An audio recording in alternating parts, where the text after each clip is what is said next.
Утро на телеканале «Россия» продолжают «Вести Чувашия». В студии Дарья Петрова. Здравствуйте. На календаре четверг, 5 октября. Сегодня мы отмечаем, по сути, народный праздник – День учителя. Напомню, в этот день педагогов чествуют не только у нас, но и во многих странах. В школах республики детей обучают более 10 тысяч педагогов. Каждый из них вносит большой вклад в воспитание подрастающего поколения. Символично, что в этот профессиональный праздник в Москве объявят имена 4 призеров и победителей конкурса «Учитель года-2023». Всего в финал вошли 90 педагогов из всех регионов России. Напомню, Чувашию представляет учитель истории и обществознания Чебоксарского лицея номер 4 Михаил Зыков. Именно он отличился на республиканском этапе. Кто же станет обладателем большого хрустального пеликана в год, объявленный президентом страны годом педагога и наставника? Подробности смотрите в наших следующих информационных выпусках.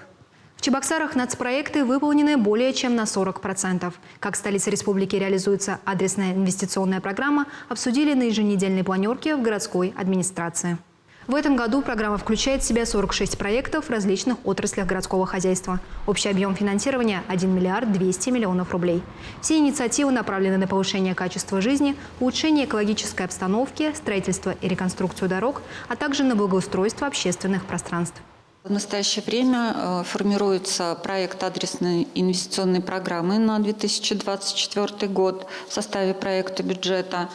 Главными распорядителями бюджетных средств предлагается реализовать 35 инфраструктурных проектов на общую сумму более 800 миллионов рублей. В Чувашии подвели итоги республиканского конкурса музыкальных произведений. Напомню, он проводится в регионе впервые. На суд жюри было представлено 10 работ.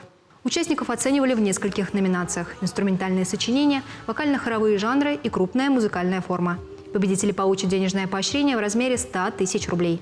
Отмечу, лучшие музыкальные произведения будут рекомендованы для исполнения Государственным театром и концертным учреждением республики. 10 городов, 13 постановок, 8 творческих вечеров. В Самаре завершился межрегиональный фестиваль «Волга театральная». Среди его участников – русская драма из Чебоксар. На суд ведущих театральных критиков страны Русский драматический театр представил фантасмагорию «Мертвые души». По итогам фестиваля актеры РТТ, народные артисты Чувашии Лариса Балинкина и Николай Горюнов стали победителями в номинации «Лучшая женская и мужская роль в эпизоде». Конечно, была надежда, что этот театр, этот спектакль отметят. Вот. Его отметили. Отметили. Ну, как случилось, так случилось. Знаете, для меня было важнее всего то, что зритель самарский вот так радушно нас встретил. Почти как и наши зрители. То есть стоя, с большими овациями, аплодисментами. Таковы вести к этому часу. Оставайтесь на телеканале «Россия».